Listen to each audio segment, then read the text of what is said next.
Hello? Hey, Ma, it's me. Hey, Frequency. I got you on speakerphone.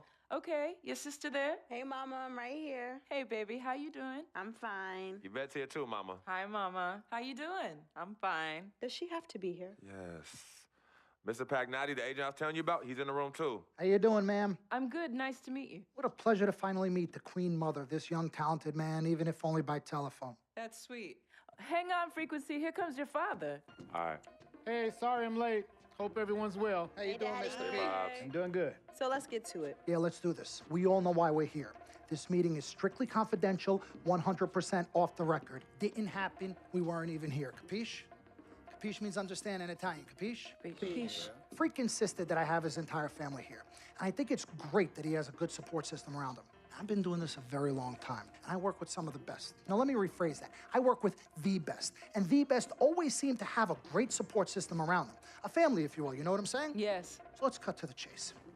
Leaving college early now and entering this year's NBA draft is the right move right now. And when you sign with me, Dom Pagnotti, as your agent, I will make sure you are well taken care of. I will make sure you are protected. With this freaking and vibing, I love it, freaking and vibing. This freaking and vibing thing you do when you get hot freak, we're gonna make you more money off the court than you will on. We already have endorsements and things like that in mind, so. Cece, I said we because we're gonna do this together. We're a team. We're Team Freak. But Freak, you need to be in the league first, right? That's why I'm here. No, yeah, I hear you, Mr. Pagnotti, but like I told you before, I already promised my parents 4 years of college. That's the plan, man. That's right. Plans change, Freak. Listen, in life and in basketball, you need to adapt and change to the situation at hand. Now, even if you have the greatest coach and they draw up the greatest play and all the X's and O's make perfect sense on paper, you still need to react to what the defense shows you and then make your move. This is the right move. This is the right move now. And 4 years of college is a great plan for basically anybody. But you're not just anybody. You are the greatest collegiate talent I have ever seen shoot, dribble, pass, and defend a basketball my entire time on this great planet Earth. Now, Miss Martha, Mr. Pete, I have seen so many of the greats jump right from high school to the pros. Freak, you've at least experienced college. You know what that is. You've been there. You've done that. I am offering you now a chance at the experience of a lifetime. Do you know how many people would love to be in those Jordans right now? Yeah, Freak, I mean, what if you get hurt? You remember how you came down on your ankle in that game earlier this year? Oh, yeah, but that was nothing. Right, we know it was nothing, but next time it could be something. I saw that. Good game. But BAM! Just like that, and you could be flipping burgers. Well, maybe not flipping burgers. Maybe you're the manager or assistant manager at some burger joint. Maybe I do a favor and make a call, and you're a delivery boy at Sal's Famous Pizzeria. But the bottom line is, you will be a long, long, long ways away from signing multi-million-dollar contracts with me, Dom Pagnotti, as your agent. So it's all about the money, right? When was it not all about the money? Money isn't everything. No, it isn't, sir, and no disrespect was meant. But Freak, money is freedom. The freedom of choice, the freedom to live. Money is the difference between renting and owning, between being the waiter and being waited on. It's the difference between being the chauffeur or being chauffeured. Now, do you want to be a chauffeur? This here is a contract. This makes me your agent.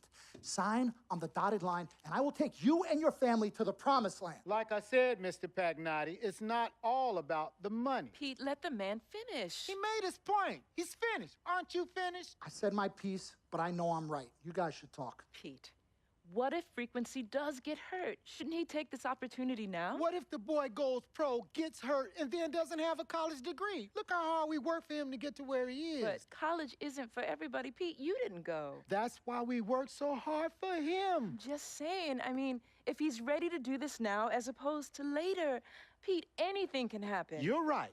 Anything could happen. This is his future. This You're is not his life. listening to me, Pete. Not just a game. All right, Mom, Pops. It's all right. Look, truth be told, I don't even know what I want to do right now. I understand that. Yeah, but I was talking to my boy Vic the other day. Why? And he was making a lot of sense. He thinks I should leave early, too. You know what? I've kept quiet this whole time, and I also think that Freak should join the league. I think it's a great business decision, and I think that Mr. Pagnotti is absolutely right. Thank you, Yvette. You're welcome. Now, Freak, I know for a fact that people have been talking about the company you keep, and you need to be careful. It could compromise what we're trying to do here. What are you trying to say? You know, your association with that guy Victor off the court, it could compromise your selection in a draft. As a matter of fact, I know it will. Do you realize the difference in dollars between being drafted first overall and 21st? You're talking tens of millions of dollars. You don't get it, do you? Cece, our first sneaker deal alone, you're talking a difference of a $50 to $100 million difference just by that. Number one, that's what we need. If I were not 1,000% convinced in my mind and in my heart that we could get you drafted first overall, I wouldn't be like this. This is the play. This is the move, Freak. You gotta listen to me. I absolutely hear you, but who are they to tell me who I can't hang with my brother? No, Freak, you need to listen to him. I've been telling you the same exact thing. Mr. Dom, Frequency and Victor grew up together. They're best friends. We took the boy in and practically adopted him. Martha, I told you that boy ain't nothing but trouble. He's family. Okay, but that's my boy, and he agrees with It's y'all. not about agreeing with Vic. We're trying to prepare you for your future. You know what? But it is his future. This is none of your business. Excuse You don't me? even Wait, know Freak, that. you still have a decision to make. Sign with me, it's yes none of or your no. business. None of Go my vote. business. Yeah, his manager. Can I just interrupt Your tone. for 1 second? Everybody just settle down, please. Now, I appreciate you all taking the time in this heated discussion, but the truth of the matter is, there's only one person in the room that can make this decision. Now, son, you know how I feel. Right. Education is the most important thing in life, but this is your choice. It's not your mother's or your sister's or mine. It's not your girlfriend. It's not Mr. Pagnotti's. And it definitely ain't Victor's. This is your decision, son. So you tell us what you want to do. I need 30 seconds, Freak. Okay. I have 4 beautiful children, and I want each of them to go to college and graduate. But if you walked up to any one of those 4 children right now and said, I will give you a contract that's worth $100, $200, $300 million, I would say, bypass college. You can always go back. I want you to graduate. I want you to get your doctorate. I want to call you Dr. Freak, but you need to understand this. Now, you can go all over this beautiful country that we live in and go into any of the major universities. You will find people that are 30, 40, 50, 60, 80 years old, and you will find them graduating.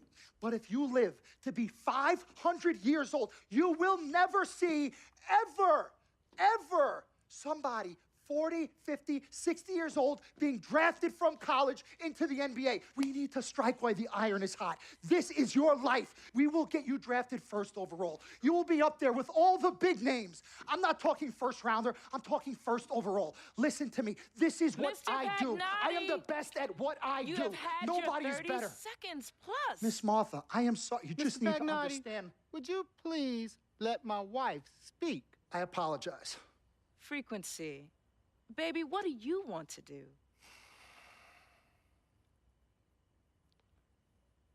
Okay. Here's what I'm going to do. I'm gonna have Cece go through this contract, front to back. I'm gonna think about it, sleep on it, pray on it, and I will call you in the morning. All right. Listen, Mr. Pete, Miss Martha, it was a pleasure meeting the two of you over telephone, and I look forward to meeting you both in person. Remember, everybody, this meeting never took place. We weren't even here. Capiche? Capiche? Okay. All right, Mom, Pops, I'm gonna call you guys later. I love you. Love you, I son. love you too, son. Bye. Good evening and welcome to the NBA Draft.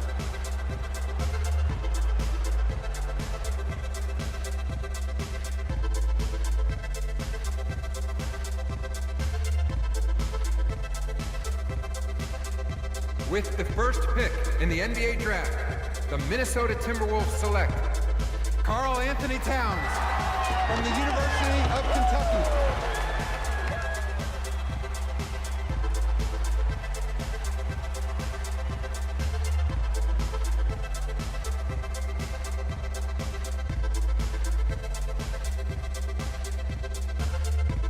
With the second pick in the NBA Draft, the Los Angeles Lakers select D'Angelo Russell from The Ohio State University.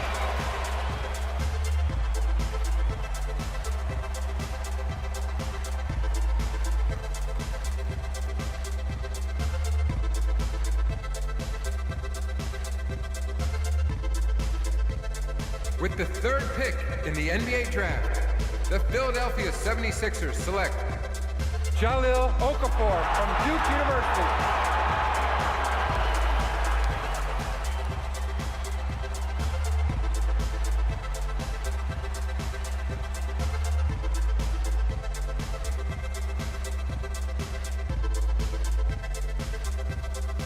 With the 4th pick in the NBA draft, the New York Knicks select Kristaps Porzingis from Latvia.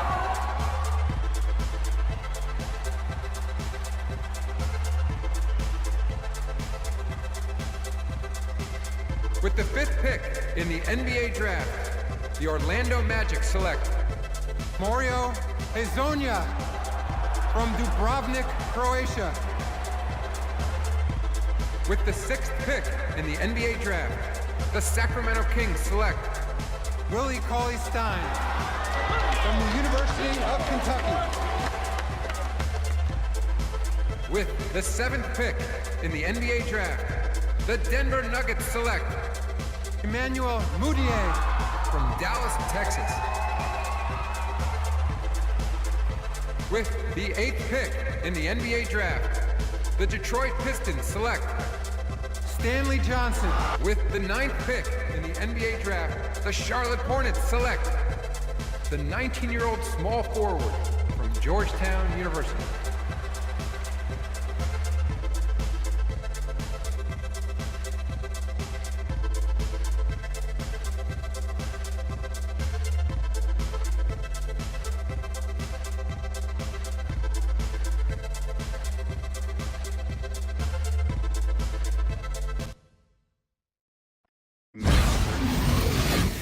Martha was the clerk and I was a carrier. And I asked her out to lunch one time and take her for a bagel around the corner from where we worked. A bagel? A bagel, yeah. With cream cheese? Cream cheese. Split down the middle? Split down the middle. Love at first sight. Yeah? I believe that. It was true. It happened to me.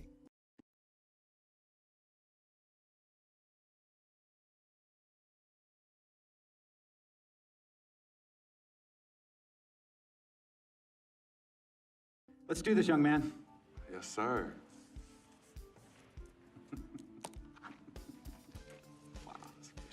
Ladies and gentlemen, please welcome Frequency Vibrations. Welcome aboard, young man. Welcome aboard. Wow. Wow. This is bananas. Take your time, baby. Thanks, Ma. Okay, so I first want to thank everyone who made this possible. Mom, Dad, I couldn't have done this without you. I'd like to thank my lady Yvette. My dude, Vig. Hey, yo, I got you, man. Hey, hold him in the building all day, yo. Aye. Yeah, I love you, man. I love you in town. Man, he's like my brother. Oh, gosh. And also, want to thank my sister, Cece, who was also my manager. Swish, love you. I love you more. And my agent, Mr. Don Pagnotti himself. You're the man, baby. I guess I will take some questions now. Yes, ma'am. How did you get the nickname Freak? A lot of people don't know this, but Freak is short for my very first nickname, Frequency Vibrations. Yeah, true story. I like to introduce our mother so she could tell it. Go ahead. You know, Mama. Tell her, Mama. Go get her, Mom. Thank you, everyone. Frequency and Cece are fraternal twins. And so when I was pregnant, one of them kept kicking and jumping around all the time. So my husband, Pete, put headphones on my belly and played reggae music. Hence the name Frequency Vibrations. We shortened it to Freak. How did you know who was kicking? A mother knows. A mother always knows. Are you ready for a photo op? Yes. All right. Ladies and gentlemen, please welcome the next NBA superstar, Frequency Vibrations. Go ahead, son. Thank you all for coming. We will be available for one-on-ones in the back. Good job. Well done. Congratulations, son.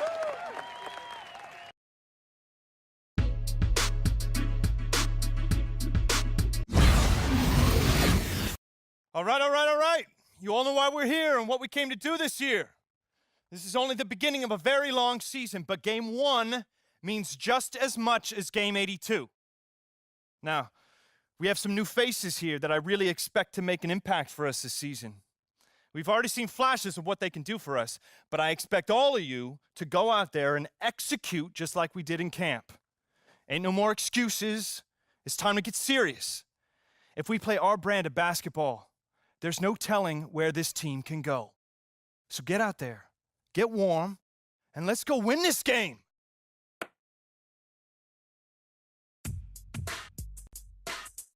My first NBA game.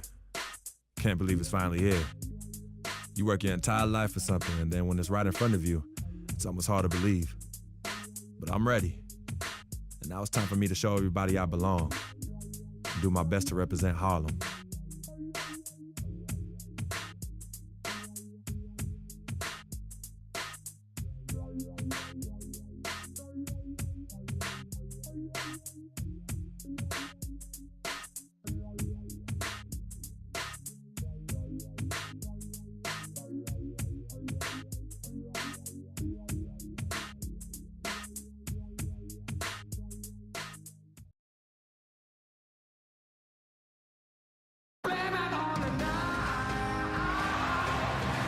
Nighttime always fun here in Miami as we see an overview of the city. This is it, opening day. The regular season is set to begin, and we're thrilled to bring you all the live action right here on 2K Sports. This is Kevin Harlan along with Clark Kellogg and Greg Anthony with Doris Burke reporting on the sidelines. We'll see the Miami Heat defending home turf in the Eastern Conference. And this matchup with Charlotte, first game of the NBA season for them. The previous season series split right down the middle. These teams were quite evenly matched. And two teams here that were evenly matched a season ago as they split the season series.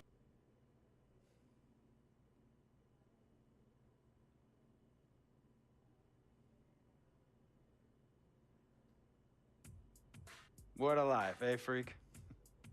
1 minute you're playing 21 and horse on the courts in Harlem, and the next moment you're in the showroom, configuring the gunmetal and graphite exterior of your luxury car and your iPad mini. Oh, I bet you get a crazy crowd when you drive that car around the block in the old neighborhood, huh? Yeah, living the dream. Bad pandemonium. But folks from back around the way are real proud of me. Yeah, I hear you. Local kid makes good. You know, it kind of reminds me of when I took my tech stock public and I rang the New York Stock Exchange bell, and my mom's friends called her up and said, "Maggie, is that your son on Bloomberg News this morning ringing the bell?" And my mom says, "Yes, sirree, Bob, it was him." That was a great moment, freak. And you know, our lives are like a pearl necklace of great moments, all strung together with the finest silk thread of memories. And we have to be very careful how we cultivate those pearls and we thread that necklace. Does this meeting by any chance have to do with Vic Van Leer? I grew up in the burbs, freak. I wasn't poor, upper middle class, comfortable. My daddy worked as an accountant for one of the largest insurance firms in the country. Smart with his money. Mom didn't have to work. I went to boarding school. And then my dad died of a heart attack when I was a freshman at MIT. I was a movie geek, wanted to be a civil engineer, but I made my fortune by becoming a hybrid of both those interests. My dad didn't want me to be an accountant. Oh, listen to this. My best friend was a guy named Isidore. Yeah, we called him Izzy. He was one of the smartest human beings I have ever met in my life. I mean, Izzy was taking second-year college calculus courses as a high school sophomore, right? Straight-A student, full ride to MIT. Izzy had the world at his fingertips. But he was always looking for trouble, and trouble found him. He ran with the wrong crowd. And when we got to MIT, he got this great job working for a financial consulting firm in Boston. But every weekend, he would fly to Vegas. You see, Izzy had a system for counting cards in Vegas that had the big casinos on the Strip. Oh, stymied. He would come back to MIT with suitcases filled with $200,000 in cold cash. What? Yeah. So your man Izzy was getting hit off like that? Like a fat rat in a cheddar cheese factory, freak. Okay, so what happened to this dude Izzy, because he's dope? No, not dope. Dead. After he'd been missing for 3 weeks, the Nevada State Police never found hide nor hair of Isidore. And our friendship took a hit when he asked me to hang out with him in Vegas, and I said I wouldn't do it because I knew he was on a dark and twisted path in his life. And yes, he was my dude. But no way was I gonna throw my life away trying to show my loyalty to a guy who really and truly didn't understand what loyalty was all about. So this meeting is about Vic. Correctamente. Okay, well, sir, Vic isn't Izzy. And why's that, freak? Well, for one thing, you and your dead friend Izzy didn't grow up poor. Me and Vic grew up in a neighborhood where we had to look over our shoulder every 2 seconds to make sure nobody was going to walk up on us and rob us. True. Izzy and I did not grow up in the hood. But we, like you, thankfully grew up in a 2-parent household. But even that wasn't enough for Izzy. He wasn't satisfied. He was always looking for a 5-alarm fire when he already had the warmth and comfort of a loving family. This is not about class warfare, freak. This is about the consequences of making bad choices and risking it all when you feel like you have nothing to lose. Vic is like a brother to me, sir. But you shouldn't be Brother Vic's keeper, freak. Would a brother go looking for trouble and put your career and your livelihood at risk by getting into fights at nightclubs and seedy after-hour joints and then scream to the media, "Yeah, it's all good, I'm an FOF, friendo freak. It's all misunderstanding. Y'all be haters, don't hate my game." I don't think a brother would do that to someone they really cared about, but a guy who looked at you like a meal ticket would. No. See, you don't understand Vic. Really? I don't understand. No.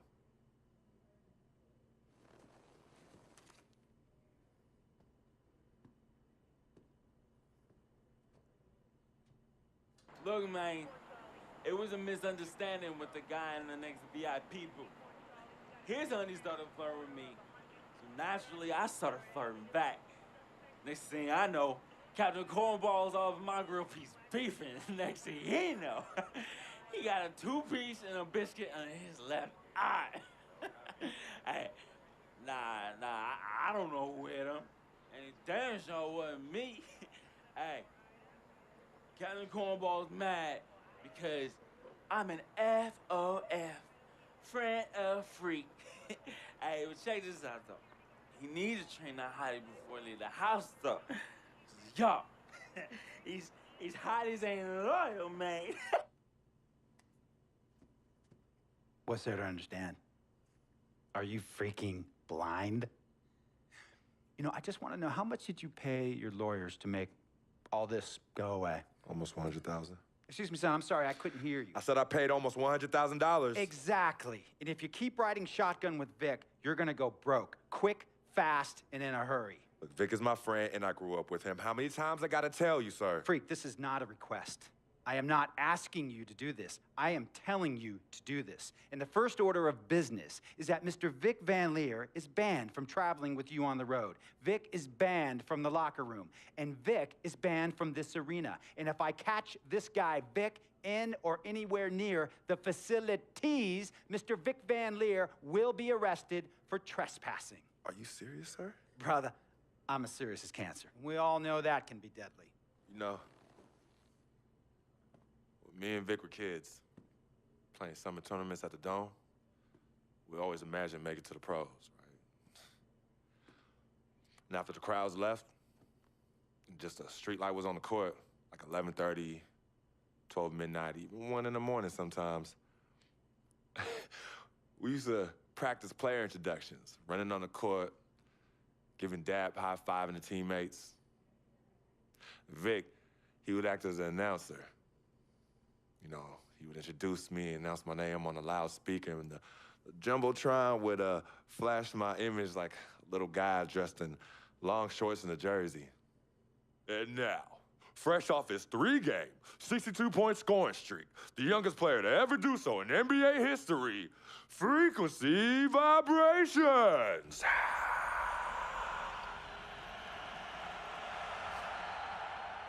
So me and Vic would sit in those empty bleachers at the Dome and dream like nobody's business. And now, And now I'm living a dream. For real. And in so many ways, Vic was part of that. Please, listen to me. I mean, I know this guy's your dude from way back. Look, me and Vic go way back like the front seats of a 67 Cadillac. That's good. We go way back. Did you say front seats? Front seats of a 67 Cadillac. We go way back like the front seats of a 67 Cadillac. Well, Jiminy Crickets. I'm gonna be the hit once again at Herbie Allen's Sun Valley Shindig because my fellow billionaires love it when I walk and talk that talk. So that almost sounds... No, let me tell you exactly what it sounds like. I respect, admire, and most importantly, love you as a human being and a role model. But I pay you a lot. And I mean, I pay you a lot of money to play for my team. And I am in this game to win it. And you can't win it with an albatross around your neck like Vic. So Vic is done. History. And here's some more lingo that I picked up from a former megastar who used to play for me several seasons ago. Thought I would never release him until I did. And now he's the sixth man on a struggling team in Venice. And yeah, I'm talking Venice with the canals and the gondolas and Harry's bar, not the street ballers next to the fortune tellers on the beach in Cali. This guy used to tell me when he thought there was a player destroying our team, don't be a hero, cut that zero. And that is what I am telling you about Vic, freak. Don't be a hero, cut that zero. The only thing Vic brings into your life is headache and unwanted and unnecessary negative attention. And it will begin to affect your mindset. And when it affects your mindset, it's gonna affect your play. And when it affects your play, it's gonna affect my team. And when it affects my team, it's gonna affect my money. And if it affects my money, Google Translate will become your new freaking friend. I want a championship ring, freak, and I want you to help me get that ring. And banners after banners hanging from the rafters in this arena. So, freak, hear me clearly and hear me good. V, G, G, Vic, gotta go.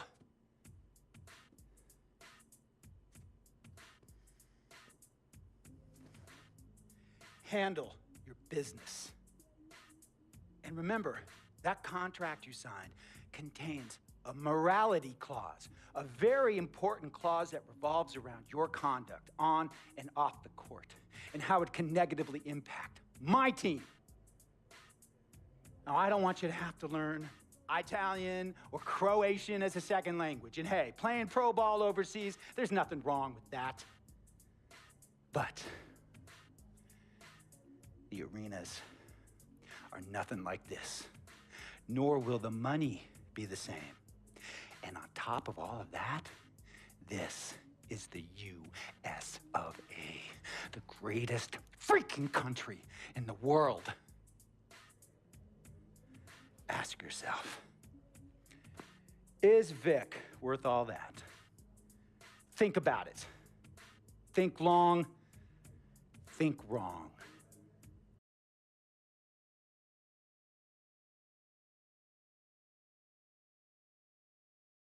Tell you about Vic. He has his bad rap. It's not, and I understand some of his judgments might shadow his actual character. He's not that at all. Man, Vic, let me tell you something. We actually, we have love for each other. We're brothers. Blood couldn't make us any closer at all. I mean, he has so much loyalty to me and to my family. You could see even Cece, has issues with him, but he still loves her. He still loves her.